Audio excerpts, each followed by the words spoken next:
Hello everyone, welcome to our channel Kalyani's family vlogs. చూస్తున్నారు కదా, మీరు బాగా మన వీడియో కోసం వెయిట్ చేస్తున్నారని నాకు తెలుసు. అందుకే నేను ఇవాళ ఒక మంచి ఇంట్రెస్టింగ్ టేస్టీ రెసిపీతో అయితే మేము ముందుకు వచ్చేసాను. మరి మీరంతా ఎలా ఉన్నారు? మీరు ఎప్పుడు కూడా హ్యాపీగా హెల్తీగా ఉండాలని, మన వీడియోస్ని రెగ్యులర్గా ఫాలో అవుతూ ఉండాలని మనసారా కోరుకుంటున్నాను. మరి ఇవాళ మన రెసిపీ ఏంటో మీ అందరికీ బాగా అర్థమైపోయింది కదా. చూస్తున్నారు కదా, ఇది సింపుల్గా క్విక్గా చేసుకునే చికెన్ బిర్యానీ రెసిపీ అనమాట. మనకి చికెన్ బిర్యానీ అంటే చాలా వెరైటీస్ అయితే ఉంటాయి. ఒక్కొక్కరు ఒక్కొక్క మెథడ్లో ప్రిపేర్ చేస్తూ ఉంటారు.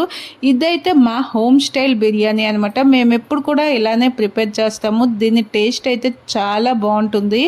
మరి ఇప్పుడు మనం వీడియోలోకి వెళ్ళిపోదామా? దానికంటే ముందుగా మీరు ఈ ఛానల్ని ఫస్ట్ టైం వాచ్ చేస్తున్నట్లయితే వీడియోని స్కిప్ చేయకుండా ఎండ్ వరకు చూడండి. నచ్చినట్లయితే ఒక లైక్ చేసి మీ ఫ్యామిలీ అండ్ ఫ్రెండ్స్కి షేర్ చేయండి. అలాగే మీ యొక్క అభిప్రాయాన్ని కామెంట్ కూడా చేయండి. మరి మన చికెన్ బిర్యానీ రెసిపీకి ఏమేం కావాలో, ఎలా ప్రిపేర్ చేసుకోవాలో ఇప్పుడు చూసేద్దాం.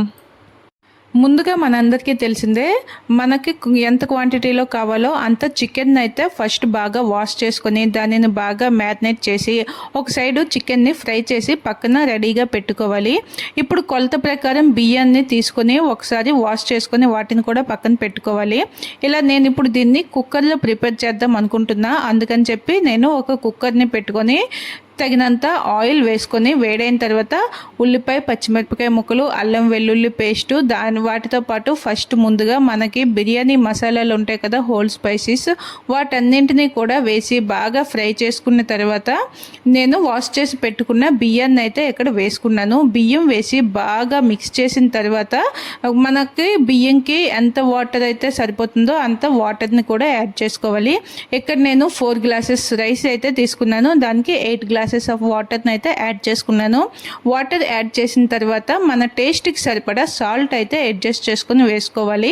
సాల్ట్ వేసిన తర్వాత మనం ముందుగా ఫ్రై చేసి పెట్టుకున్న చికెన్ పీసెస్ అన్నింటినీ కూడా ఈ రైస్తో పాటు ఇందులో వేసేయాలి. ఒకవేళ టైం లేదు అనుకుంటే కనుక ఇప్పుడు మనం ఈ కుక్కర్ని లాక్ చేసి 3 విజిల్స్ వచ్చే వరకు కుక్ చేసుకుంటే మనకి బిర్యానీ రెడీ అయిపోతుంది. కానీ నేను ఇక్కడ లాక్ చేయట్లేదు, దీన్ని నార్మల్గా ఉడికిస్తున్నాను అనమాట. కొంచెం ఫ్లేమ్ని మీడియంలో పెట్టుకొని మూత పెట్టుకొని మధ్య మధ్యలో కలిపేటప్పుడు అడుగు వరకు కూడా మనం నెమ్మదిగా కలుపుకోవాలి. లేదంటే ఆ చికెన్ పీసెస్ అనేవి చెదిరిపోతాయి కదా, అలా చెదిరిపోకుండా చక్కగా నెమ్మదిగా మిక్స్ చేసుకోవాలన్నమాట. తర్వాత ఇలా ఒక 70% కుక్ అయింది, ఇంకా వాటర్ కొంచెం ఉంది, ఇంకిపోతుంది అనే టైంలో మనం నెయ్యిని కూడా యాడ్ చేసుకుంటే లాస్ట్లో ఆ ఫ్లేవర్ అనేది చాలా బాగా ఉంటుంది.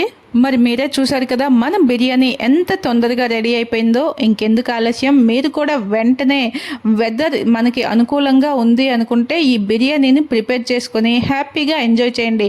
ఇది లంచ్ టైమా, స్నాక్స్ టైమా, డిన్నర్ టైమా అని చూడకుండా ఎప్పుడు తినాలనిపిస్తే అప్పుడు చక్కగా అరగంటలో ఈజీగా ప్రిపేర్ చేసుకొని ఫ్యామిలీ అంతా ఎంజాయ్ చేయండి.